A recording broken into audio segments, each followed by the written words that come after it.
Amen. Amen. Merci Seigneur.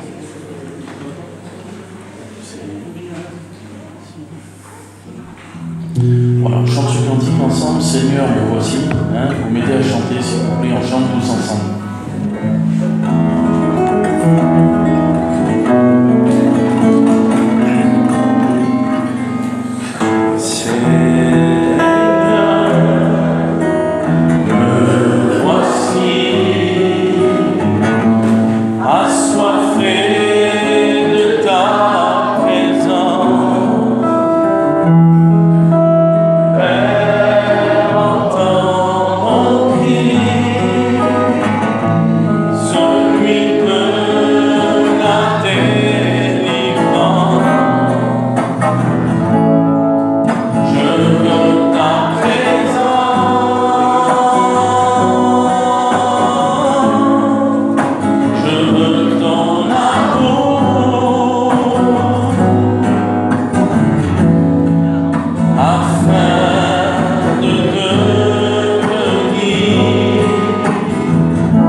Je voudrais ce matin, je crois que c'est votre désir aussi, Seigneur.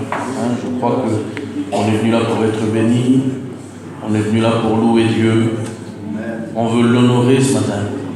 Non seulement par notre présence, mais on veut l'honorer parce que dans nos cœurs, on a envie de lui dire merci. Amen.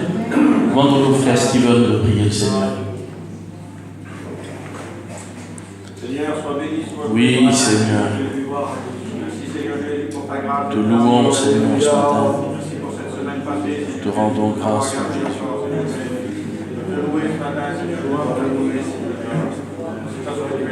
Toi soit rapproché de moi, Seigneur Jésus, agrandir au corps avec moi, Seigneur Jésus. Faire ta volonté ce matin, puis diriger, Seigneur Jésus, tes serviteurs, Seigneur Jésus.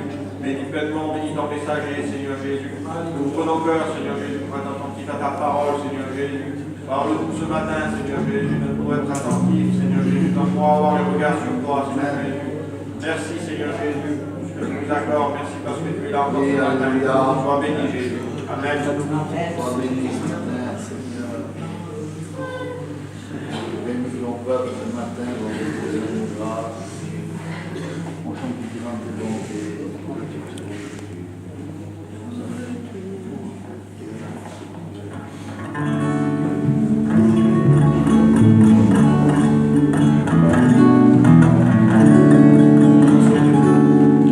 Voudrais-tu entrer dans sa présence,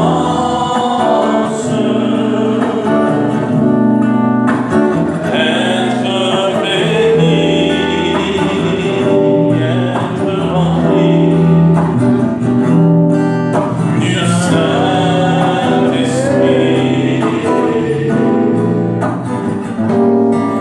Voudrais-tu entrer dans sa présence,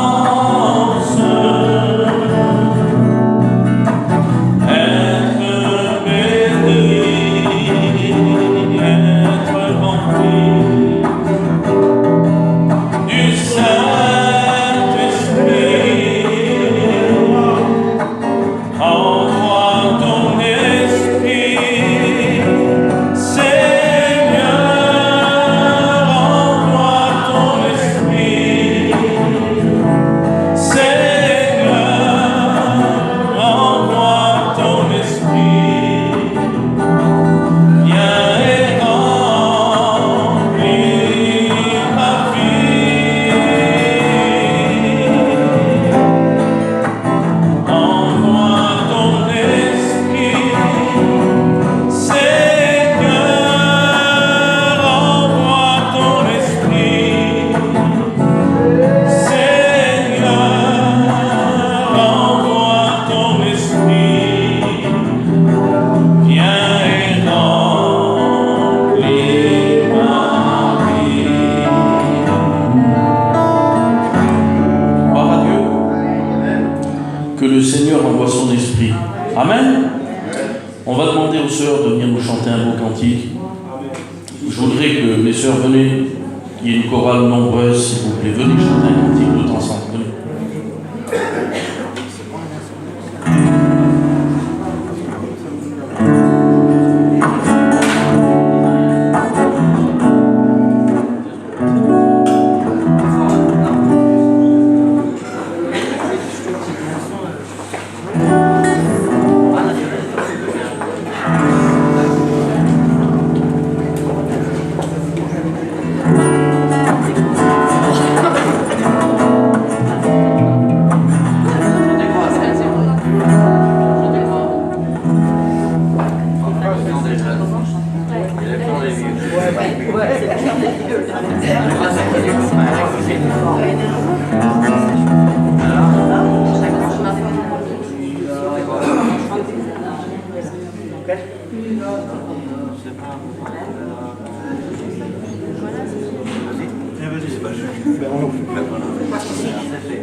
Je voulais chanter quoi? C'est ce que je fais.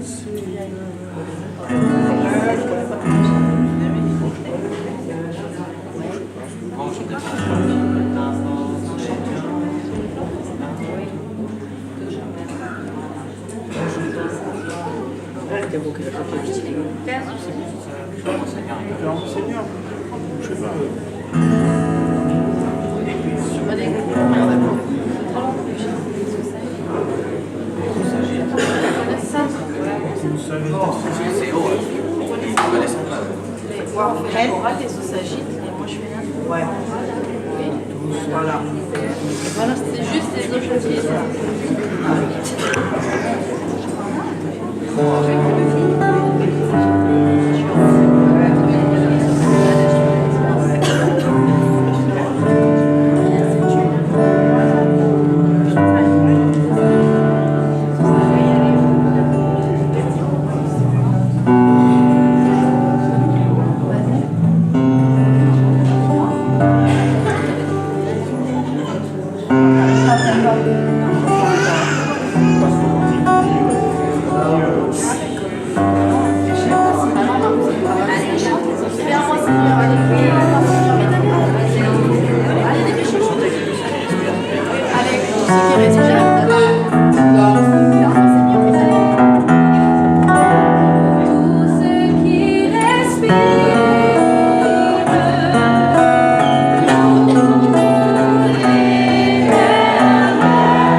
Gloire à Dieu. Merci Seigneur. On ferme nos yeux ensemble, on prie le Seigneur encore, on se passe devant Dieu. Ce qu'il faut ce matin, c'est pas passer à côté de la réunion, pas passer à côté du message. Et si notre cœur n'est pas ouvert, il pourrait y avoir ce matin, je ne sais pas moi Seigneur, l'apôtre Paul qui prêcherait, ça ne changerait rien. On va repartir et on ne sera pas béni, on n'aura pas reçu de la parole de Dieu. Vous voulez qu'on prie le Seigneur? C'est important, on va demander à Dieu d'ouvrir nos cœurs ce matin. Je prie le Seigneur, on prie ensemble. Amen. Seigneur, je te rends grâce ce matin. Je voudrais, Seigneur, le désir de mon cœur et le désir de mes frères et sœurs qui sont là, c'est que tu nous parles, Seigneur. Qu'il y ait un mot pour chacun de nous. Parce que sans ta parole, Seigneur, à quoi ça sert? Comment nous pourrions te suivre, Seigneur? Sans ta parole, sans lire ta parole. Seigneur, parle-nous ce matin. Parle-moi, parle à ma vie. Seigneur, ta parole est puissante. Elle révèle dans les cœurs. Seigneur, viens nous parler ce matin, dans le nom de Jésus. Merci, Seigneur. À toi toute la gloire. Amen.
Gloire à Dieu.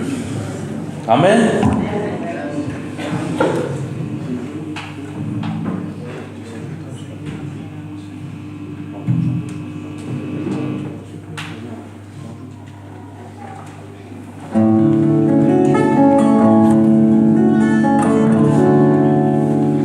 Quand je contemple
Amen.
Il est grand.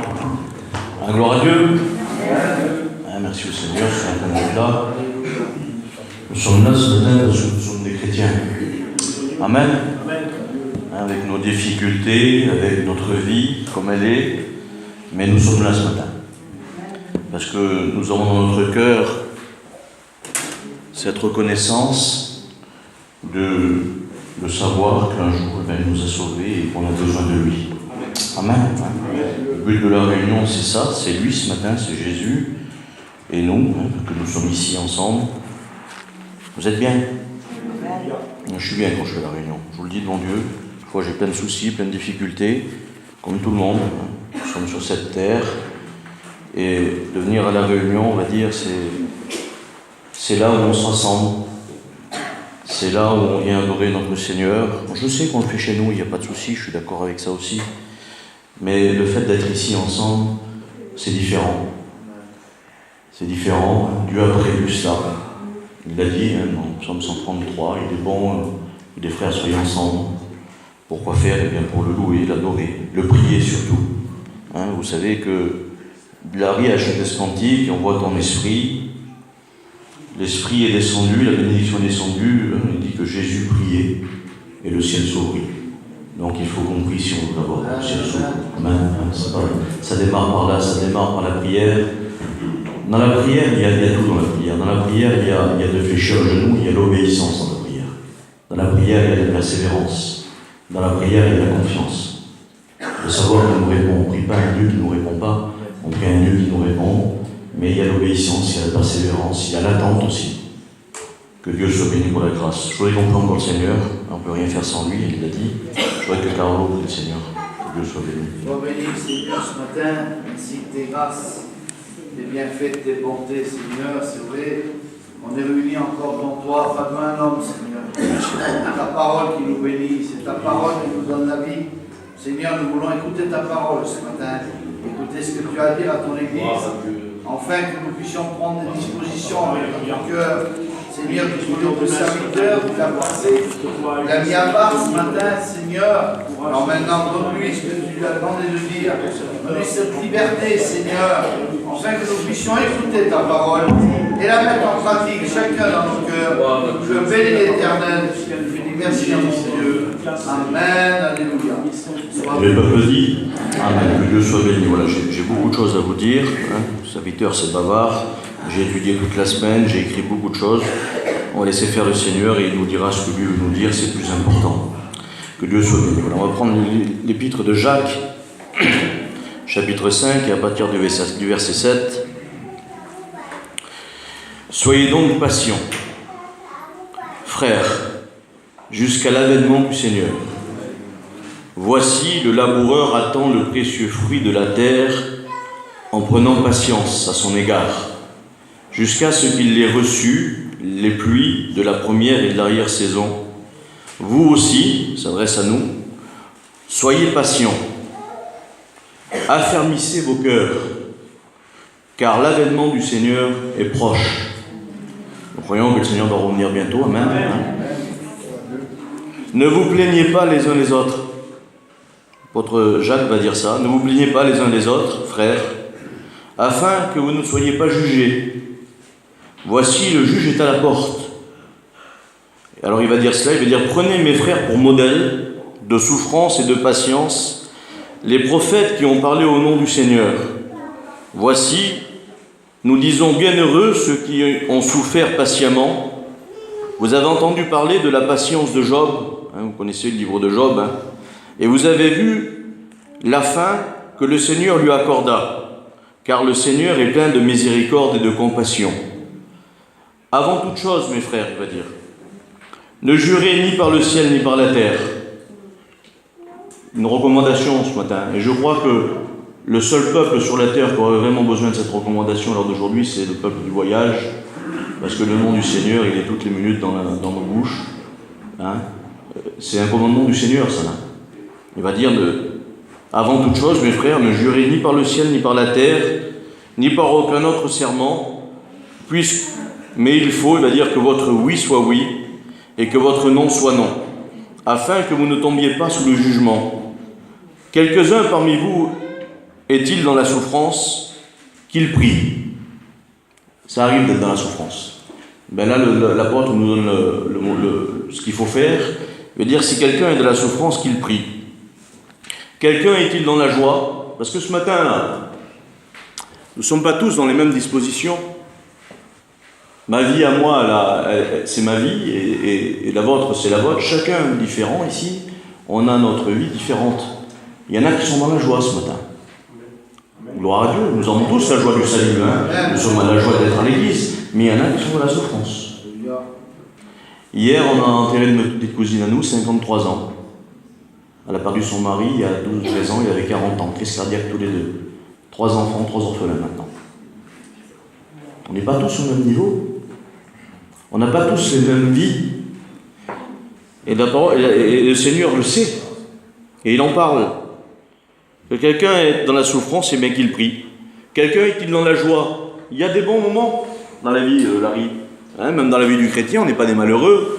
Mais quand on est dans la joie, la Bible dit chanter des cantiques, ça veut dire remercier Dieu. Dans le livre de l'Ecclésiaste, il y a un texte qui dit « Au jour du bonheur, réjouis-toi. Et au jour du malheur, réfléchis. » Qu'est-ce qu'il faut faire? C'est écrit, prier.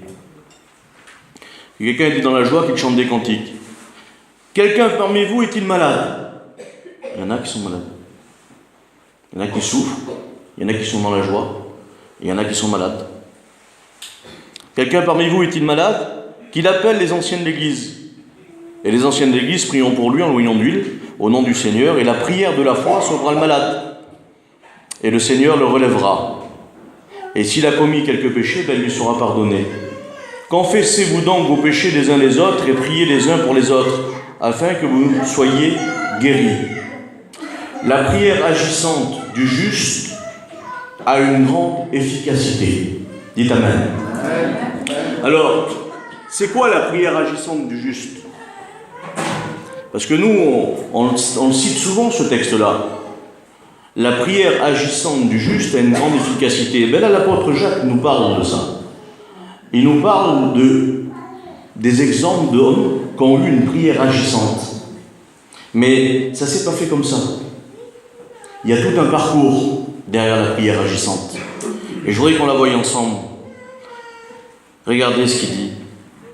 Il dit, Élie était un homme de la même nature que nous. Il pria avec instance pour qu'il ne pleuve point, et il ne tomba point de pluie sur la terre pendant 3 ans et 6 mois. Puis il pria de nouveau, et le ciel donna de la pluie, et la terre produisit son fruit. Alors la prière agissante, nous voyons, là il nous parle d'un homme. Et je vais prendre son histoire à cet homme-là ce matin. On va regarder un peu sa vie. Alors j'ai étudié, j'ai lu, j'ai regardé, j'ai étudié ce qu'il a fait. On va voir ensemble. Bon, il faudrait plusieurs réunions pour parler de ce qu'il a fait cet homme-là. Mais moi, je voudrais savoir, ce qui m'intéresse à moi dans le récit, là, c'est que la prière de cet homme-là, elle a été agissante. Est-ce que vous ne voudrez pas que votre prière soit agissante? C'est pour notre instruction ce matin, ça. Parce que je vais dire, je vais prier, puis ça va se faire. Non.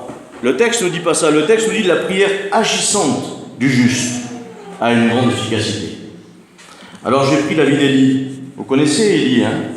Élie, c'était un prophète. Et puis dans le texte, on a vu, regardez ce qu'il nous est dit. Il dit, mes frères, prenez pour modèle de souffrance et de patience les prophètes. Élie, c'était un prophète. Alors on trouve son histoire dans le livre des Rois, au premier livre des Rois, au chapitre 17. Alors Jacques nous présente, il nous dit que cet homme-là a une prière agissante et que Dieu entend sa prière. Alors j'ai regardé, j'ai dit, Seigneur, moi je voudrais bien t'entendre ma prière. Mais alors il faudrait peut-être que je fasse comme cet homme-là. Voir comment cet homme-là a fait pour que Dieu entende sa prière. Ça vous intéresse? Hein, on va le regarder ensemble. Alors l'apôtre Jacques nous dit qu'Élie, c'était un homme de la même nature que nous. Donc c'est pas un ange, Élie. Élie, c'est un homme comme vous et moi. Et la Bible nous dit qu'il est de la même nature que nous. Alors il y a plusieurs versions de la Bible. Dans la version d'Arby, il va dire que c'est un homme avec les mêmes passions que nous. Comme nous, pareil. La version Martin va dire que c'est un homme sujet à de semblables infirmités comme nous.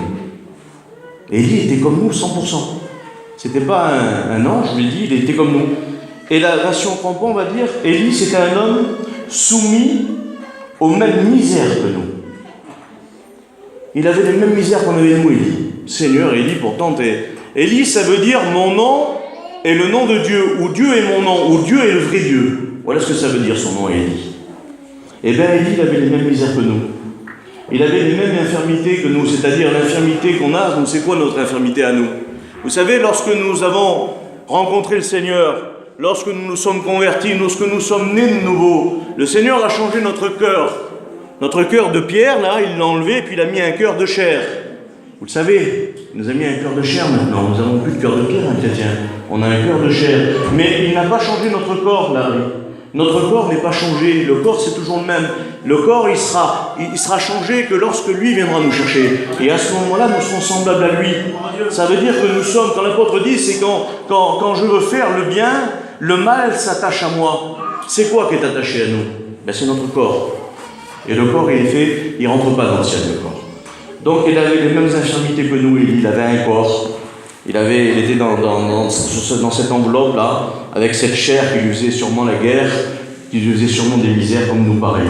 Mais seulement Élie, la Bible nous dit qu'il a prié d'une manière où Dieu l'a écouté. Alors on va voir Élie. Vous voulez? Amen. Élie le Tishbeth, l'un des habitants de Galaad, dit à Akab, l'Éternel est vivant. Il a une assurance dans son cœur, il se présente devant le roi Akab, qui était un roi qui était idolâtre, un roi qui était mélangé, un roi qui était marié avec une femme païenne, une femme sidonienne, une femme qui avait des dieux étrangers. Celui c'était un roi d'Israël, normalement ça aurait jamais dû se faire, mais il l'a fait, cet homme-là, il était marié. Puis alors Élie se présente devant lui et lui dit: l'Éternel est vivant, le Dieu d'Israël, dont je suis le serviteur. Il n'aura ces années ni rosée, ni pluie, sinon à ma parole. Alors ce texte-là, il m'a arrêté parce que moi j'ai toujours lu ce texte-là et j'ai dit: il n'y aura pas de pluie ni rosée, sinon la parole de l'Éternel. Mais non, c'est pas ce qu'il dit, Élie. Élie va dire: il n'y aura ni de pluie ni de rosée, sinon à ma parole. C'est-à-dire quand moi je le dirai, il y aura de l'eau. Quelle assurance, là, oui. Il se présente devant un homme, devant un roi, sachant que il est prophète. Il est habillé dans la panoplie du prophète, il a le vêtement de chameau, il a la ceinture de cuir et tout ça. Et il dit: il ne va plus pleuvoir. Imaginez-vous la confiance qu'il a, cet homme-là. Je voudrais qu'on image un peu là, se présenter devant un roi et lui dire: tu vois, il ne va plus tomber d'eau ici. Alors ça veut dire que s'il ne tombe plus d'eau, il n'y aura plus rien à manger, les bêtes vont mourir, il va y avoir la sécheresse, il va y avoir toutes ces choses-là et ça va être très difficile pour vous. Mais normalement, le droit, la crainte doit s'emparer de lui, puis en clair, c'est comme vous irez maintenant, là, vous direz ça à un roi, il va vous tuer. Mais lui, il a confiance. C'est un homme qui connaît Dieu. Il sait que l'Éternel est vivant. Je vous dis ça pour voir sa vie et on va voir après. Il dit: l'Éternel est vivant, le Dieu d'Israël, dont je suis le serviteur, il n'y aura ces années ni rosée ni pluie, sinon ma parole. C'est un homme courageux, j'ai marqué, dit. C'est un homme plein de conviction. Vous savez, mes frères et sœurs, ce qui fait la différence de notre foi, elle est alimentée par nos convictions. Est-ce que vous savez que l'Éternel est vivant? Amen, vous le savez, mais est-ce que vous le dites autour de vous? L'Éternel est vivant, il peut faire quelque chose. Le but de savoir, vous savez que des gens, mon père à moi, il croyait que Dieu était mort. Comme toute sa vie, il a cru ça. Mais le fait de savoir que l'Éternel est vivant, ça veut dire que s'il est vivant, il entend. Ça veut dire que s'il est vivant, il est présent. Ça veut dire que s'il est vivant, il est avec nous. Ça veut dire que si je dis il est vivant, c'est qu'il peut faire. Et là, lui, il a une confiance absolue dans son Dieu. Il se présente devant un roi, c'est pas n'importe qui, puis il lui dit: l'Éternel est vivant, il ne pleuvra plus. Au verset 2, il veut dire: et la parole de l'Éternel fut adressée en ces mots. Une fois qu'il a été vers Akab et qu'il lui a dit: il ne pleuvra plus, la parole de l'Éternel fut adressée à Élie en ces mots. Il va lui dire ça, le Seigneur: Élie, pars d'ici.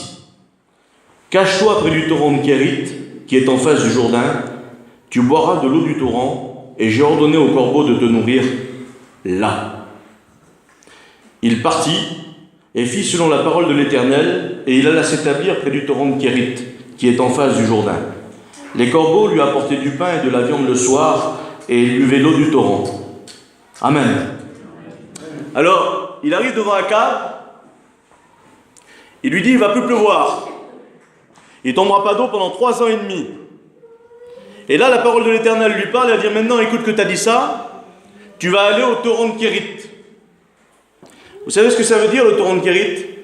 Kérit, ça veut dire ça. Ça veut dire séparation, retrancher, couper, rompre et faire une alliance. C'est ça ce que ça veut dire, Kérit. Et il lui dit: pars d'ici. Vous retrouvez ça, c'est pareil. Prenez Abraham. Abraham, pars d'ici. Quitte ta patrie. Quitte ton pays. Ça démarre de là, la vie chrétienne, mes frères et sœurs. Ça démarre de partir. On ne peut pas rester dans l'endroit où nous sommes si nous ne faisons pas des conditions et puis si on veut que notre prière soit agissante. Parce que le but du message de ce matin, c'est de voir pourquoi Dieu a écouté Élie. Pourquoi la prière d'Élie est montée au trône de Dieu? Parce que Dieu a dit à Élie des choses et Élie a été obéissant à ce que Dieu lui a dit. Et on va voir ensemble après plus loin même. La parole de Dieu dit à Élie: va-t'en, tu vas au torrent de Kérit, c'est-à-dire tu vas te séparer de tes affaires. Comme à Abraham, pareil. Tu vas te séparer, tu vas apprendre, si tu préfères, à dépendre que de moi.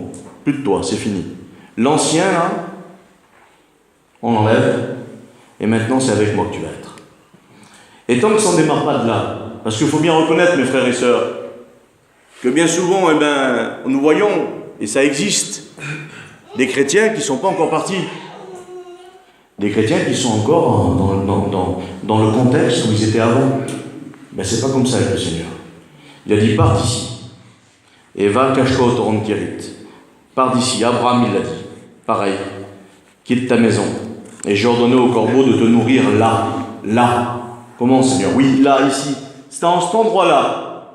Si tu fais ce que je te dis, si tu pars et que tu vas au torrent de Kérit, c'est-à-dire si tu te sépares, si tu mets de la séparation, si tu fais une alliance avec moi, et bien là, au torrent de Kérit, j'ordonnerai au corbeau de te nourrir à cet endroit-là. Il aurait pu dire, reste où tu es, et les corbeaux vont te nourrir. Non. Il faut d'abord que tu partes. Et après, je dirai au corbeau de te nourrir. Que Dieu soit béni. Et nous voyons qu'Élie obéit. Élie obéit jusqu'à un certain moment. Et puis nous voyons dans l'histoire que, à un moment donné, le torrent là vient à sec. Dieu change là. Le torrent est à sec. Et là, la parole de l'Éternel fut encore adressée à Élie. Deuxième fois. Alors ça aurait pu suffire quand même, Seigneur. Et écoute ma prière, tu m'as demandé de me séparer. Tu m'as demandé de me séparer peut-être des gens qui ça n'allait pas. Tu m'as demandé de me séparer de ma famille, de mon travail, de mes affaires. Je ne sais pas tout ce qui ne te convenait pas. Tu veux pas que je reste là. Tu me mets dans un autre endroit. Ça devrait suffire maintenant. Ma prière, tu peux l'écouter. Non, c'est pas fini encore, Élie. Il y a encore quelque chose, Élie. Ah bon? Ben 1 Roi 17, verset 8. Là, il y a un changement. Alors la parole de l'Éternel fut adressée en ces mots. Alors au premier moment, il lui a dit, pars d'ici. Et là, il regarde, il dit, lève-toi maintenant. Encore une autre chose, lève-toi et va à Sarepta. On brosse un petit peu la vie d'Élie. Va à Sarepta. Alors, une fois que je me suis séparé, Seigneur, tu m'envoies maintenant dans un autre lieu. Oui, ce lieu s'appelle Sarepta. Sarepta, ça veut dire affiner. Comment? Affiner. Ça veut dire le lieu du fondeur, la raffinerie. Mettre à l'épreuve et éprouver. Seigneur, je me suis séparé, j'ai quitté, et maintenant tu me demandes encore plus. Oui, c'est comme ça. Quel homme, Élie? Il l'envoie vers une ville de païens. Pas comme lui. Il l'envoie vers une ville de païens. Il le fait nourrir par une femme impure pour lui. Parce que c'était une femme qui n'était pas juive. Regardez ce qu'il fait le Seigneur. Il le fait sortir du cadre, si vous préférez. Il le fait sortir de moi, il me fait sortir de Conques. Ou de vous, de Rieux-Minervois, de votre famille, de votre cocon, là. D'être toujours ensemble. C'est ce qu'il fait, là. Il le fait sortir. Il l'envoie vers un païen. Vous savez qu'on a une mission, nous, c'est de proclamer l'évangile aux païens. Amen. Il le fait avec Élie, là. Et on va voir après pourquoi il l'a fait. Il l'envoie à Sarepta. Pour lui, Seigneur, mais comment ça? Moi, je fais les... parce que lui, il pratiquait 613 ordonnances. C'était un homme comme Pierre, un peu. Vous avez vu quand Jésus va dire à Pierre, Pierre, ne déclare pas impur ce que moi je déclarais pur. Tue et mange. Va là-bas dans la ville. Va chez Corneille. Et Pierre ne veut pas, lui. Mais là, Élie, c'est pareil. Nous, Seigneur, on ne va pas. C'est pas du monde comme nous, ça. On ne doit pas leur porter l'évangile à eux. Ils ne sont pas comme nous.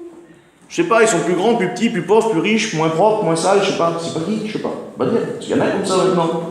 Maintenant, on est bien qu'avec les gens comme nous. Si lui, il a une voiture comme moi, je suis bien avec lui. Si lui, il a une plus petite, je suis pas bien avec lui. C'est un peu en image. Mais un chrétien, c'est pas ça. Un chrétien, il a une mission. Que ce soit le petit malheureux qui passe là, ou que ce soit l'autre qui a la belle maison, là, il doit y témoigner de l'évangile pareil. C'est le travail de l'Église. Vous et moi, nous sommes impliqués dans cette affaire. Et oui, le Seigneur nous a donné le ministère de la réconciliation. C'est quoi le ministère de la réconciliation? C'est de faire réconcilier les gens avec Dieu. Amen. Que Dieu soit béni. Il l'envoie à Sarepta. Il le fait sortir du cadre. Et là, à Sarepta, il apprend. Il apprend comment faire. Il reste un bon petit moment à Sarepta. Et là, dans la maison à Sarepta, il se passe quelque chose. C'est pour ça que Dieu l'envoie là-bas. Cette femme-là a un fils. Et lorsqu'il arrive, la femme, elle regarde la femme de Sarepta, là. Et elle lui dit, l'Éternel ton Dieu. C'est pas son Dieu, elle, l'Éternel. C'est le Dieu d'Élie. Elle le dit comme ça, l'Éternel ton Dieu. Et nous voyons que, au travers qu'il est resté là-bas pendant quelque temps, il s'est passé un problème, une difficulté, et nous voyons que le fils de cette femme va mourir. Et le prophète Élie, la Bible nous dit qu'il est allé, il a prié pour cet enfant, et l'enfant est revenu à lui-même. L'enfant a ressuscité en quelque sorte, si vous préférez. Et là, la femme de la maison, elle a pu dire cela. Elle a pu dire cela, regardez. Il reçoit un témoignage. Elle lui dit, et la femme dit à Élie, je reconnais maintenant que tu es un homme de Dieu, et que les paroles de l'Éternel dans ta bouche est la vérité. Ça veut dire que Dieu avait prévu pour cette femme. Nous, on regarde toujours, c'est vrai, c'est la mise à l'épreuve d'Élie. C'est vrai que c'est la mise à l'épreuve d'Élie, il n'y a pas de problème. Dieu l'appelle, Dieu nous a appelés à vous, il vous a appelé. Il m'a appelé à moi, il nous a appelés, il nous a dit pars d'ici, arrête tout maintenant, tout ce que tu faisais avant, tu laisses tomber, tu pars d'ici, tu vas au torrent de Kérit, tu sépares, je te donnerai à boire et à manger. Vous savez qu'il donne à boire et à manger aux oiseaux du ciel, et à combien plus à nous, il nous donne le Seigneur. Et puis, à un moment donné, il nous affine, il nous met un petit peu dans une situation pour voir si notre formation, c'est ça. Mais dans notre formation à nous, le Seigneur se sert de nous. Là, il se sert d'Élie, pour quoi faire? Eh bien, pour sauver cette femme, parce que je suis sûr qu'elle s'est convertie, moi. Parce qu'elle reconnaît que l'Éternel Dieu est vivant, elle le reconnaît que c'est vrai, et elle reconnaît que les paroles qui sont dans la bouche d'Élie est la vérité. Que Dieu soit béni. Regardez. Et on continue. 1 Roi 18, verset 1er. Bien des jours s'étaient passés qu'il est resté là. Et la parole de l'Éternel fut adressée à Élie pour la 3e fois. 3e fois. Va et présente-toi.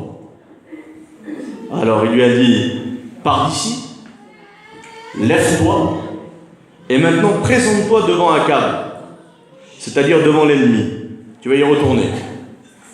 1 Roi 18, verset 18. Akab dit à Élie, il arrive, il se présente devant Akab, et Akab le regarde et lui dit, est-ce toi qui jettes le trouble en Israël? Élie répond, c'est toi au contraire, qui a abandonné les commandements de l'Éternel parce que tu es allé après Baal, c'était un autre Dieu. Alors Élie va regarder Akab et va dire, maintenant écoute-moi bien Élie. Akab, maintenant écoute-moi bien. 1 Roi 18, verset 19. Fais rassembler tout Israël auprès de moi à la montagne du Carmel. Carmel, ça veut dire lieu fertile. C'est un jardin. Quand vous êtes au Carmel, vous regardez en bas du Carmel, là, et vous voyez toute la vallée de Jizréel. C'est la plaine d'Armageddon. Ça va jusqu'à la mer. C'est très joli, le Jizréel. C'est vraiment beau. Je suis allé, c'est très très beau. Il dit, rassemble auprès de toi à la montagne du Carmel tout le peuple. Et toi, tu viendras aussi, et tu prendras avec toi, Akab, les 450 prophètes de Baal et les 400 prophètes d'Astarté qui mangent à la table de Jézabel, ta femme. 1 Roi 18, verset 20. Rassemblement au Carmel. Ça se passe. Voyez, Dieu se sert des hommes comme ça. Dieu se sert des hommes obéissants. Des hommes qui font ce que Dieu leur a demandé. Il lui a dit, pars d'ici, il l'a fait. Il lui a dit, lève-toi, il s'est levé. Il lui a dit, présente-toi, il s'est présenté. Et maintenant, eh bien, Dieu est avec Élie, vous allez voir ce qui va se passer. Alors le rassemblement se fait au Carmel. Élie s'approche de tout le peuple et dit, jusqu'à quand boiterez-vous des deux côtés? Si l'Éternel est Dieu, allez après lui. Et si c'est Baal, allez après lui. Il regarde le peuple. Il y en a combien comme ça? Dieu. Il y en a combien? Et puis vous le savez, il y en a combien qui clochent des deux côtés? Il y en a combien qui sont un coup pour le Dieu, un coup pour le monde, un coup pour Dieu, un coup pour le monde? Est-ce que c'est pas vrai? Est-ce que ça n'existe pas? Vous savez, les temps où le prophète Élie a parlé là, ce sont les mêmes que le nôtre. Hein? C'est les mêmes temps qu'aujourd'hui. Et nous trouvons bien dans l'Église, que malheureux, il faut le dire, que c'est la parole de Dieu qui le dit, on trouve bien dans l'Église des personnes qui clochent. Ils boivent un boîte d'un côté, un coup de l'autre, un coup d'un côté, un coup de l'autre, un coup d'un côté, un coup de l'autre. Mais jusqu'à quand vous allez être comme ça? C'est là ce que Élie dit en clair. Élie typifie le Christ, on peut dire. C'est Jésus qui parle, c'est pareil. Jusqu'à quand boiterez-vous des deux côtés? Jusqu'à quand serez-vous pas entiers, on va dire, pour Dieu? Jusqu'à quand? Vous savez ce qu'il répond le peuple? Lorsque Dieu pose des questions souvent sur notre vie, sur notre façon de nous diriger, sur notre conduite, vous savez ce qu'il répond le peuple? Le peuple dit qu'il répondit rien. Rien. Jusqu'à quand alors? Eh bien rien. Ils disent pas non. Ils disent pas non, on va rester plutôt avec Baal. Non. Ils disent pas oui, on va venir avec l'Éternel. Non, ils disent rien. Ils disent rien, pas de décision. Je reste comme je suis en clair. Alors le Seigneur il parle, il dit jusqu'à quand? Et eux, pas un mot. Alors eh bien, Élie va faire une proposition. Du moment que vous ne voulez pas. Parce qu'à ce moment-là, si le peuple avait répondu comme il faut, on va dire, Élie parle au peuple, il dit, jusqu'à quand boiterez-vous des deux côtés? Si c'est Dieu qui est Dieu et votre Dieu, eh bien, allez après Dieu. Et si vous préférez le monde, si vous préférez les salissures, si vous préférez tous ces prophètes de Baal, là, toute cette pourriture en clair, voilà, parce qu'il faut l'appeler comme ça, eh bien, restez-y. Le peuple n'a rien répondu. Si le peuple aurait répondu, ben non, Élie, nous on choisit Dieu. Nous on est d'accord, on choisit Dieu. Nous on prend position. On arrête de boiter et puis on suit Dieu. Ben, vous savez ce qu'il aurait fait, Élie? Ben, il aurait dit prenez les prophètes de Baal et puis on les tue. Il n'aurait pas eu besoin de faire ça. Il a fallu encore que Dieu fasse quelque chose qui montre sa puissance et qui démontre au peuple qu'il est encore vivant, parce que le peuple, apparemment, là, ben, il y a des convictions qui ne sont pas vraies, ils ne sont pas sûrs dans leur cœur que Dieu est vivant. Parce que quand on est sûr que Dieu est vivant, quand c'est boulonné, là, c'est sûr, il est vivant, il est là, c'est mon rédempteur, c'est lui qui me sauve, et bien qu'est-ce que je fais? Ben je l'écoute. Mais eux, ils ne sont pas sûrs encore, là. Il y en a qui ne sont pas sûrs. Il faut encore que Dieu fasse des choses. Et là, regardez, il va dire que l'on nous donne 2 taureaux, et qu'on fasse une holocauste sans y mettre le feu. Puis invoquez le nom de votre Dieu, il va dire au prophète, ce de Baal, là, et moi j'invoquerai le nom de l'Éternel. Et le Dieu qui répondra par le feu, c'est celui-là qui sera Dieu. Et tout le peuple répondit. Ah là, il répond le peuple. Tout à l'heure, pas un mot. Change d'attitude, mon ami. C'est ça qu'il dit le Seigneur. Change. Pas un mot. Ne fais plus ça. Pas un mot. Essaie d'être comme je te demande, pas un mot. D'accord. Et là, ben, vous savez ce qu'il dit là? Ben il dit maintenant, il dit on va mettre 2 taureaux là, et puis on va laisser faire Dieu. Alors là, le peuple il dit c'est bien. Oui, vous savez pourquoi ils disent que c'est bien? Parce qu'ils n'ont rien à faire. C'est Dieu qui fait. Et nous, on est bien souvent d'accord, Seigneur, donne-moi, Seigneur, donne-moi, Seigneur, donne-moi, Seigneur, donne-moi, Seigneur, fais ceci, Seigneur, fais cela, Seigneur, bénis ma vie, bénis ma famille, bénis mes enfants. Mais c'est un droit, vous avez raison de le faire, je le fais aussi. Fais. Et on est toujours d'accord, c'est bien. Pourquoi? Parce que c'est lui qui fait. Mais quand le Seigneur nous demande à nous de faire quelque chose, ben bien souvent, on fait comme eux là. Je me mets à mort ce matin, on répond pas. On dit pas non, Seigneur, je ne veux pas le faire parce qu'on a cette crainte dans notre cœur et notre politesse devant Dieu. Quand Dieu nous demande quelque chose, ben fais-le. Ben. Je dis pas, je ne veux pas le faire, Seigneur. Je dis pas oui, je ne réponds pas. Est-ce que c'est pas comme ça? Mais oui, c'est comme ça. C'est souvent comme ça. Alors, Élie fait ça. Élie fait ça. Alors, les faux prophètes, là, ils rassemblent leur taureau, là, ils le mettent sur un holocauste, ils font ça. Et puis, Élie, ben, il dit, allez-y. On va voir maintenant. Ils ont resté toute la journée, ils ont prophétisé. On va pas s'attarder, on va passer. Et ils ont prophétisé, puis il ne s'est rien passé du tout. Ils se firent des incisions jusqu'à ce que le sang coule sur eux. Regardez les textes ce matin. Ils font des incisions jusqu'à ce que le sang coule. Mais la Bible nous dit qu'il n'y eut ni voix, ni réponse, ni signe. Alors Élie dit à tout le peuple, approchez-vous de moi. Tout le peuple s'approcha de lui. Élie rétablit l'autel de l'Éternel qui avait été renversé. Il prit 12 pierres, vous connaissez l'histoire. Il met une marque. Quand j'ai dit, mais il met les 12 pierres, ça veut dire qu'il met une marque, là, il met un autel, il met un souvenir. C'est à partir de là pour lui, voilà ce qu'il veut faire. Lorsque les Israélites faisaient ça, qu'ils mettaient 12 pierres à un endroit, c'était parce qu'ils voulaient que ça se souvienne. Il voulait que là, il y a une autel. Il faisait une autel où Dieu avait parlé, où Dieu avait répondu, il mettait un autel. C'est-à-dire, il mettait une marque.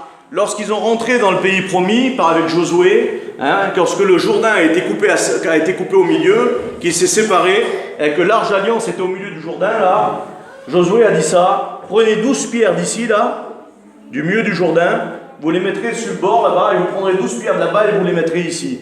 Comme ça, il dit, ce sera un souvenir. Ça s'est passé à Gilgal. Ce sera un souvenir. Et bien, des fois, mes amis, il faut qu'on se fasse des souvenirs dans notre cœur. Là, le Seigneur l'a béni. Maintenant, ça y est, c'est bon. Aujourd'hui, j'ai pris une décision. Aujourd'hui, je prends une décision dans ma vie. Aujourd'hui, maintenant, il y a peut-être des choses à faire. Ta parole me parle, Seigneur. Eh bien, aujourd'hui, je vais bâtir une autel. Aujourd'hui, je vais m'en souvenir de cette journée-là. Aujourd'hui, c'est le jour où le Seigneur répond. Alors, je vais le faire. Il rétablit une autel, il prit 12 pierres, il fait un fossé, il met une séparation encore, il arrangea le bois, il versa de l'eau, et puis la Bible nous dit qu'il prie. Seigneur, il prie. Et le feu du ciel tomba, et il consuma l'holocauste, le bois, les pierres et la terre, et il absorba l'eau qui était dans le fossé. Car c'est l'Éternel qui est Dieu. Que Dieu soit béni. Vous voyez, la prière du juste a une grande efficacité. Oui, je suis d'accord. Vous êtes d'accord? Mais quand elle a une grande efficacité? Elle a une grande efficacité quand on fait ce que la Bible demande. Parce que c'est Élie qui a prié. L'apôtre Jacques nous parle d'Élie dans ce texte-là. Eh bien, Élie, il est parti. Élie, il s'est levé. Élie, il s'est présenté.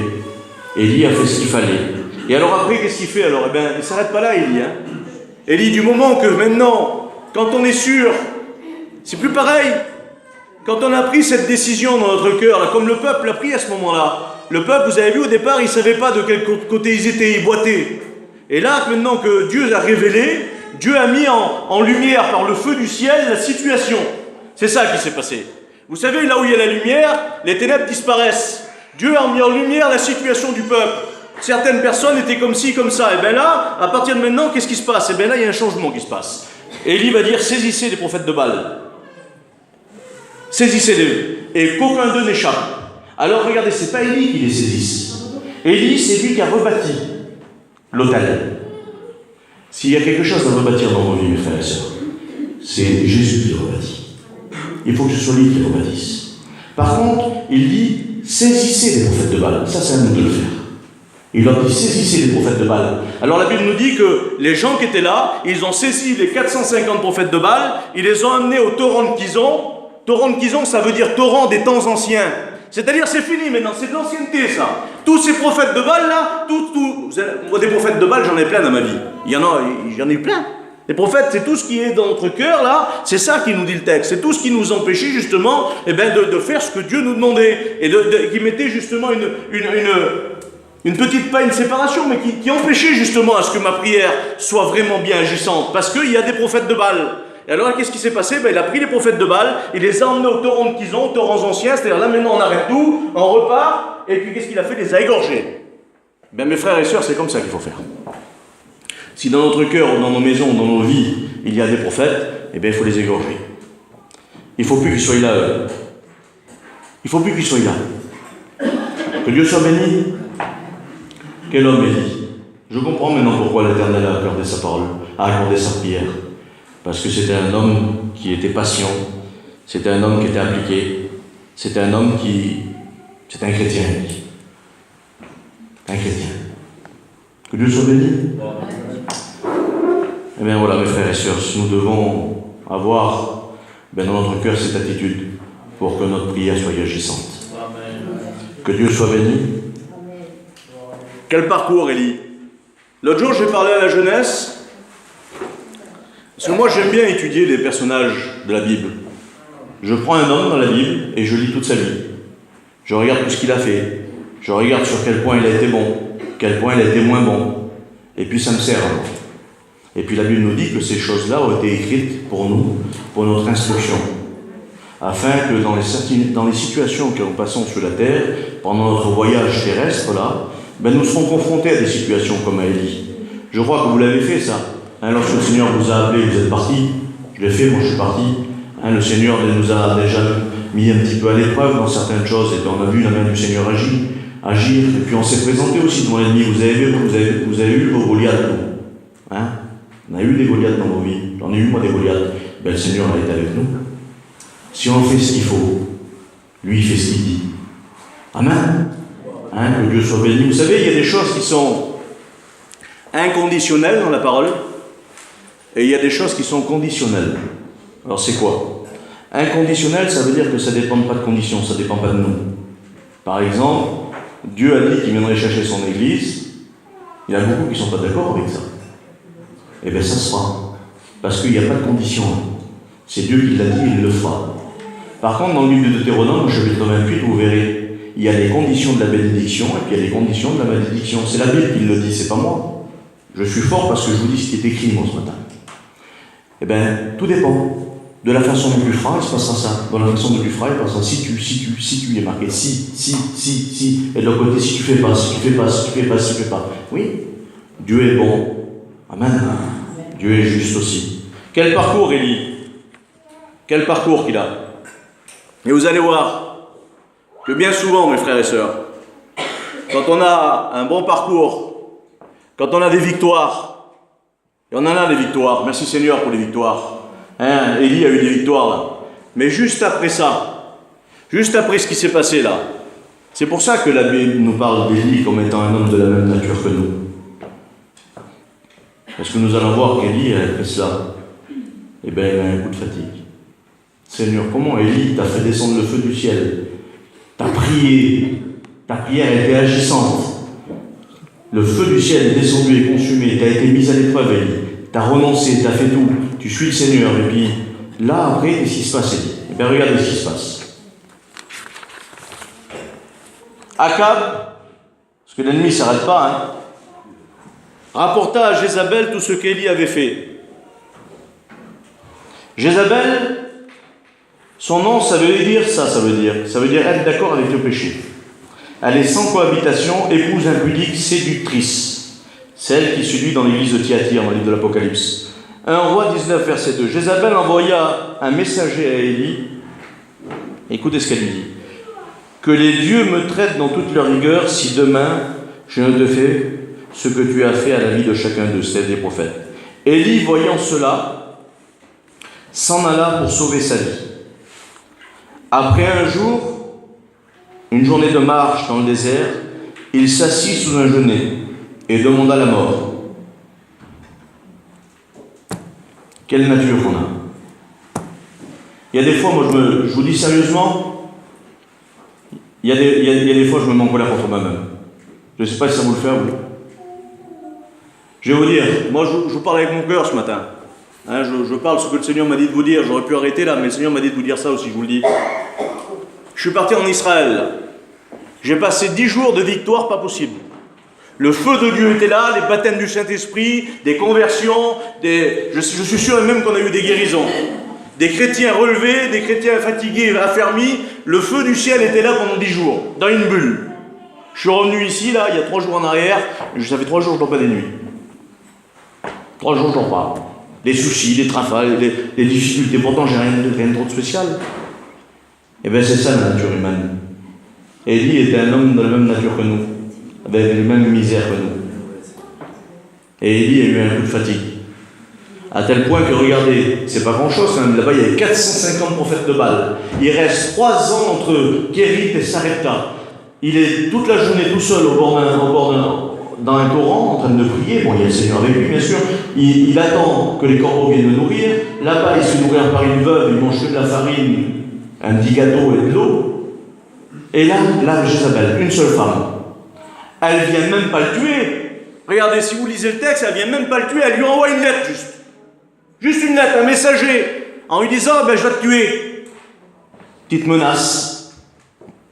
Et pourtant, mon Élie, voyant qu'il était, elle lui envoya simplement un messager. Et il dit, c'en est assez maintenant, il dit, Seigneur. Élie, quand même, c'en est assez. Prends mon âme. Combien de fois on en a marre? Ça vous arrive pas à vous? On a eu des victoires terribles. On a vu la main du Seigneur agir. On a vu le feu du ciel descendre. Je dis moi que Dieu nous exauce. Dieu nous exauce dans nos prières, frères et sœurs, et croyez-le. Et bien, combien de fois qu'on a vu la main de Dieu, et puis là, pour un petit, des fois pas grand-chose, des fois c'est important, mais là pas grand-chose. Il envoie juste un messager en disant qu'il va le tuer. La Bible nous dit qu'il s'en va, il dit j'en ai assez maintenant, j'en ai assez. Seigneur, prends mon âme, j'en peux plus. La Bible nous dit qu'il se coucha et s'endormit sous un genêt. Il a quand même passé plus que ça, il dit. C'est là que je m'aperçois que dans le livre de Néhémie, Zambala, vous connaissez Zambala, l'ennemi, ça veut dire haine déguisée, Zambala. Il regarde, il dit, laissez-les construire, il dit, si un renard se jette contre la muraille va s'effondrer. Comment est-ce que vous voulez, vous, qu'un renard, j'ai dit l'autre jour ça, tape dans un mur et casse le mur? Il faut y aller avec un marteau pour casser le mur, avec un marteau piqueur. En plus, les murs de Jérusalem, je ne sais pas si vous les avez vus, un Romain les a vus, lui. Je ne sais pas si avec le plus gros tractopelle de Carcassonne, on pourrait les casser, ils sont énormes les murs. Si un renard passe dedans, il va les... Seigneur, comment? Ben oui. C'est-à-dire une petite chose, des fois, mes frères et sœurs. Mais il ne faut pas grand-chose pour nous décourager. On a passé des bons moments, mais il ne faut pas grand-chose pour nous décourager. Alors Élie est découragé, il s'assit sur un genêt, et puis il demande la mort. Et grâce à Dieu soit béni. Dieu connaît notre faiblesse. Dieu sait que nous sommes faibles. Il n'y a que lui qui est fort. Et regardez ce qu'il dit. Il se cacha et s'endormit. Et voici un ange de l'Éternel le toucha. Et il lui dit, lève-toi, mange. Il y avait un gâteau et une cruche d'eau. Il mangea et but. Ça devrait suffire. Il devrait... Non. Il mange et boit et il se recouche. Mais regardez, l'ange de l'Éternel vint une seconde fois. C'est-à-dire, Dieu ne vous abandonnera pas. Ça arrive d'avoir des moments de faiblesse. On va voir aussi après, si on a le temps, je vais vous parler juste d'un autre personnage. Ça arrive d'avoir des moments de faiblesse, mes frères et sœurs. Ça m'est arrivé à moi. Ça m'est arrivé d'avoir des victoires, mais ça m'est arrivé d'être faible. Et quand j'étais faible, eh ben, le Seigneur ne m'a jamais laissé. Et il ne vous laissera jamais aussi. Il faut avoir confiance au Seigneur. Lorsqu'on est faible, eh ben, il envoie un ange et puis il le fait. Il vous a jamais, le Seigneur, vous n'avez jamais été faible, il vous a jamais béni à vous. Il le fait. L'ange de l'Éternel vient une seconde fois. Il dit, lève-toi, mange et bois, car le chemin est trop long pour toi. Élie se leva, mangea et but, et avec la force que lui donne la nourriture, avec la force que nous donne la parole de Dieu, avec la force que nous donne ce qui vient du ciel, la prière qu'on va avoir là. Vous allez voir, si quelqu'un est faible là tout à l'heure, qu'il prie, vous allez voir comment il va la force. Parce que c'est le Seigneur qui donne la force, que Dieu soit béni. Élie se leva, mangea et but, et avec la force que lui donne cette nourriture, il marcha 40 jours et 40 nuits jusqu'à la montagne de Dieu qui est à Horeb. Alors il marcha 40 jours et 40 nuits. Les 40 jours dans la Bible, c'est le symbole de l'épreuve. Il y a une épreuve, frère. Mais il marcha 40 jours et 40 nuits avec la nourriture qu'il avait pris jusqu'à la montagne de Dieu, qui est à Horeb. Asaph a pu dire ça. La difficulté fut grande à mes yeux. Et c'est vrai qu'il y avait une difficulté parce qu'il fallait marcher encore 40 jours et 40 nuits. La difficulté fut grande à mes yeux jusqu'à ce que je sois rentré dans le sanctuaire de Dieu. Avec la nourriture que le Seigneur nous donne, on arrivera à la fin, mes frères et sœurs. On sera dans le sanctuaire de Dieu un jour, il n'y a pas de problème. Pendant qu'on est sur la terre, ce que le Seigneur nous demande, c'est de lui faire confiance, c'est de lui obéir, c'est de le prier, c'est de faire ce qu'il faut, de faire des séparations quelquefois. Bien souvent, il faut le faire. Ben, faisons nos séparations. Et puis, si on a des moments de faiblesse, bien, le Seigneur va nous bénir. Parce que pourquoi il va nous bénir? Parce qu'Élie a fait ce qu'il fallait. Élie, c'était un homme qui a écouté ce que Dieu lui disait. Que Dieu soit béni. 10 minutes de plus, vous me les donnez? Amen. Il y a une autre personne, j'en ai parlé à la jeunesse l'autre jour. Il a à peu près, je vous le dis parce qu'il a à peu près le même parcours. Ils ont des similitudes dans leur vie. C'est plus un grand prophète là. C'est pas un homme qui est consacré tout le temps. C'est un chrétien de l'église de maintenant, on va dire. Cet homme-là, il s'appelle Timothée. J'en ai parlé à la jeunesse l'autre jour. Timothée. Vous savez qui c'est Timothée? Timothée, c'est le disciple de Paul. On trouve son histoire, la première fois qu'on le voit, c'est dans le livre des Actes, au chapitre 16, verset 1er. Il nous décrit cela. Il dit, Paul se rendit ensuite à Derbe et à Lystre, et voici, il y avait là un disciple, nommé Timothée, fils d'une femme juive et d'un père grec. Les gens de Lystre et d'Icône rendaient de lui un bon témoignage. Timothée. Il y en a parmi nous, Timothée, aujourd'hui, là? Il n'y a pas qui s'appelle Timothée? Timothée, ça veut dire qu'il adore Dieu. Son nom. Son nom veut dire, c'est un disciple qui a un bon témoignage. Voilà qui c'est Timothée. Et la Bible nous dit, acte 16, verset 3, que Paul le prend avec lui. Il suit Paul. Paul arrive à Lystre et là-bas, et puis il voit un homme là, c'est un disciple, et il a un bon témoignage, et Paul le prend avec lui. Alors écoutez juste ça. Paul le prend avec lui. Je ne sais pas si vous savez ce que ça veut dire ça. Paul le prend avec lui, c'est-à-dire lui, il part avec Paul. Lui, il quitte aussi. Il fait comme Élie, il part chez lui. Il part de ses affaires, il part de sa maison, je ne sais pas, de tout ce qu'il avait, il part et il suit Paul. La Bible nous dit que c'est un disciple et qu'il a un bon témoignage. Et après, nous voyons son parcours. Il aide Paul. C'est une aide de Paul. Il accompagne Paul. Il va dire dans le livre de Thessaloniciens, au chapitre 3, verset 2, « Et nous envoyons Timothée, notre frère, ministre de Dieu, dans l'évangile de Christ, pour vous affermir et vous exhorter au sujet de votre foi. » Il l'envoie, Paul, à l'église de Thessalonique. Romains 16, verset 21, il dit que Timothée est compagnon de Paul. Regardez, c'est un petit jeune. C'est un disciple et il a un bon témoignage. Et qu'est-ce que c'est un disciple? C'est pas un croyant, hein? C'est un disciple. Et il a un bon témoignage. Et bien Paul le prend avec. Il vient aide de Paul. Il vient compagnon de Paul. Il l'envoie à l'église de Corinthe. À l'église de Corinthe, il dit pour cela, il dit, je vous envoie Timothée qui est mon enfant bien-aimé et fidèle dans le Seigneur. Il vous le rappellera quelles sont mes voies en Christ et de quelle manière j'enseigne partout dans les églises. Il est enseignant, mon Timothée. Regardez le parcours de Timothée. Il est enseignant. Il travaille comme moi, il va dire Paul. Timothée, il est en prison avec Paul à un moment donné. Il est en prison avec Paul. Il l'envoie à Troas, à Philippe, à Thessalonique, à Bérée, à Athènes, à Corinthe, à Éphèse, à Jérusalem et jusqu'à Rome, il l'envoie. Seigneur, c'est un petit jeune. Il a un bon témoignage et c'est un disciple. Et vous savez, toutes ces distances-là, il ne faisait pas en avion. Hein. Il faisait à pied, en bateau. Parce qu'il a un bon témoignage et que c'est un disciple. Et le voilà maintenant pasteur d'Éphèse, responsable de l'église d'Éphèse, Timothée. Lettre de Paul à Timothée. Paul lui fait cette recommandation. La recommandation que je t'adresse, Timothée, mon enfant, c'est que tu combattes le bon combat en gardant la foi et une bonne conscience. Paul lui énumère comment il doit tenir l'église. Alors juste ça, c'est pour ça que je vous dis ça. Ça m'a touché quelques points là, et je voulais vous le dire. Alors il va dire ça, il va lui faire des recommandations pour l'église de Corinthe. Donc s'ils étaient bonnes pour l'église de Corinthe, je crois qu'elles doivent être aussi pour nous ce matin. Quelques recommandations que Paul a dit, tu diras ça à l'église à Timothée. Alors il va dire ça. 1 Timothée 2, verset 1er. J'exhorte donc avant toute chose, avant tout, à faire des prières. Dans l'église de Rieux ce matin, je vous exhorte tous, avant toute chose, il veut dire, à faire des prières, des supplications, des requêtes et des actions de grâce pour tous les hommes, pour tous ceux qui sont dehors. Amen. Je veux que tous les hommes, le dis à moi ce matin, moi je suis avec vous là, je veux que tous les hommes prient en tout lieu, en élevant des mains pures sans colère ni mauvaise pensée. Je veux que tous les hommes prient en tout lieu. Ça veut dire quoi en tout lieu? Chez moi, oui. Dans l'église, oui. À mon travail, oui. Parce que des fois, on ne peut pas prier dans notre travail. Oui. Ça arrive. Ça m'est arrivé à moi. Je vous le dis, j'ai pas honte, moi. Je rends compte à mon Dieu, moi. Hein. Des fois, ça nous arrive. On ne peut pas prier. On ne peut même pas dire qu'on est chrétien. Il y en a certains, pas tous. Ça arrive. Ça n'arrive pas. J'en connais, moi, je ne peux pas témoigner. Je veux que tous les hommes prient en tout lieu, en élevant des mains pures, sans colère ni mauvaise pensée. Je veux que les femmes, il n'y a pas que les hommes, il y a les femmes aussi, oui, les femmes.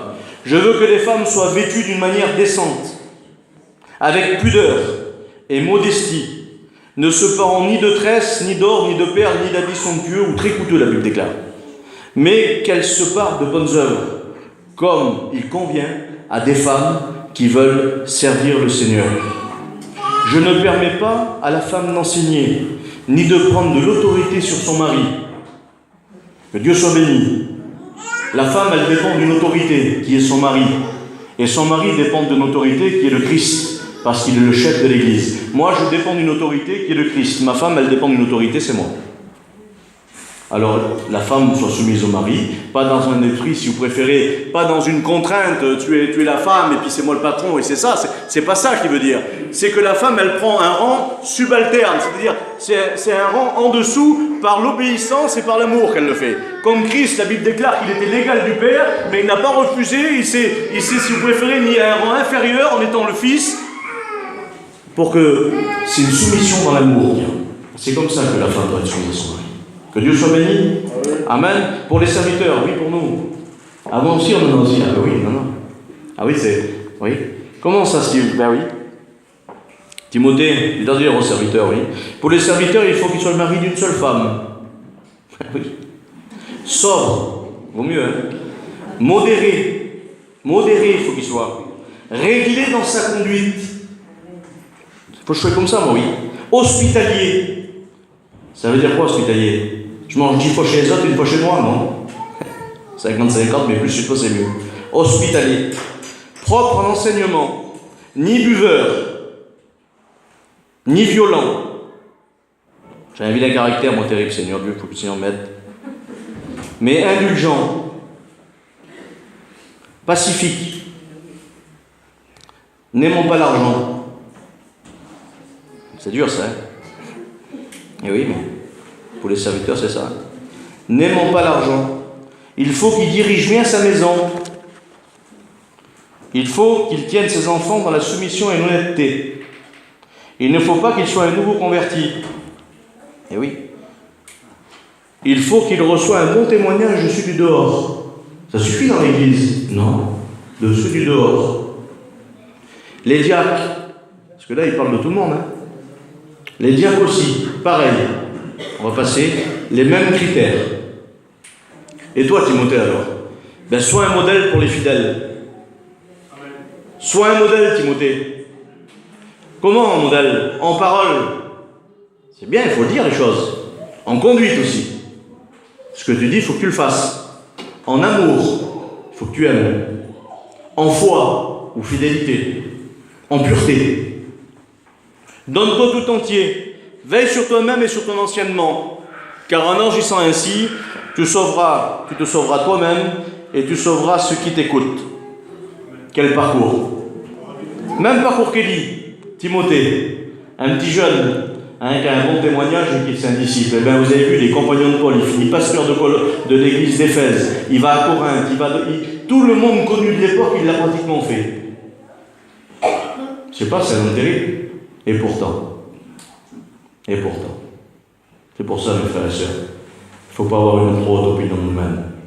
On peut être en haut de la montagne et demain dans la vallée.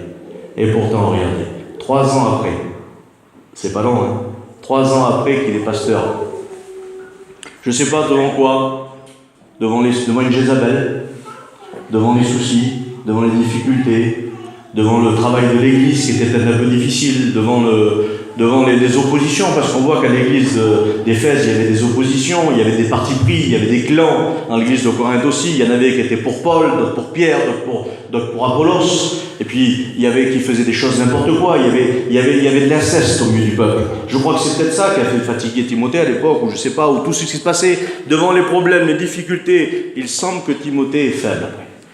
Coup de fatigue aussi. Timothée a un coup de fatigue. Regardez. Obligé que Paul lui réécrit encore un coup. Paul le soulève l'appel et lui dit, Timothée, je t'exhorte, il va dire, à ranimer la flamme du don de Dieu que tu as reçu. Car, il va dire, ce n'est pas un esprit de timidité que Dieu t'a donné, mais un esprit, au contraire, son esprit nous remplit de force, d'amour et de sagesse. N'aie pas honte du témoignage en rang. Fortifie-toi. Il semblerait là que Timothée a besoin d'être ranimé. Et il dit, je te ranime. Vous savez, qu'est-ce que c'est qu'on ranime? On ranime quelqu'un qui est en train de mourir. Vous avez vu quand quelqu'un a fait une crise, il est en train de mourir, là, qu'est-ce qu'il faut faire? Eh bien, il faut le ranimer. Timothée, c'est pas possible, t'es un disciple, t'as été partout, t'as fait des miracles, t'as vu des miracles, le Seigneur t'a béni. Et là, Timothée, t'es moitié mort. Comme Élie, tu es assis sur un genou, tu vas mourir aussi. Oui. Il semblerait que Timothée a besoin d'être animé, besoin d'être fortifié, d'être renouvelé. Timide, il devient. Est-ce que ces fois, c'est pas le cas de certains d'entre nous, ça, des fois? qu'on a besoin d'être animé. On peut avoir eu de grandes victoires, j'ai marqué moi. Et après, avoir besoin d'être animé, d'être béni. Vous savez, dans le livre de Deutéronome, on finit de versets. Deutéronome 8, verset 18, il va dire ça. Souviens-toi de l'Éternel ton Dieu, car c'est lui qui te donnera de la force. Et le psaume 29, verset 11, va dire l'Éternel donne de la force à son peuple. Et Ésaïe 40, verset 31, il dit il donne de la force à celui qui est fatigué. Alors, on a touché beaucoup de points. À travers ces deux hommes-là, on a vu l'obéissance. Il faut être obéissant, mes frères et sœurs. On a vu la patience. Il a resté 3 ans. On a vu la prière. On a vu comment il faut se conduire. On a vu que bien souvent, on est faible. Il faut reconnaître qu'on est faible, ça veut dire qu'on a besoin de Jésus. Vous avez besoin de Jésus? Alors, vous savez ce qu'on va faire, on va incliner les fronts. Et on va prier le Seigneur. Et puis que celui qui est fatigué, que celui qui a des choix à faire, parce qu'il y a des liens, si la parole de Dieu a parlé comme ça ce matin, c'est parce qu'il y a des gens comme ça. Dieu ne parle pas en vain. Dieu ne parle pas à Marseille ce matin, il ne parle pas à Paris, il parle à l'église d'Orieux-Minervois. Il nous dit quoi ce matin? Le texte était que la prière du juste a une grande efficacité. Et pour qu'elle ait une grande efficacité, il faut se plier à la parole de Dieu. Il faut faire ce que Dieu nous demande. Et puis si on est fatigué ce matin, il est capable de nous relever. Seigneur, je te bénis. Seigneur, je te rends gloire et grâce. Je te dis merci pour ta parole, Seigneur. Je veux m'appliquer mon cœur, Seigneur.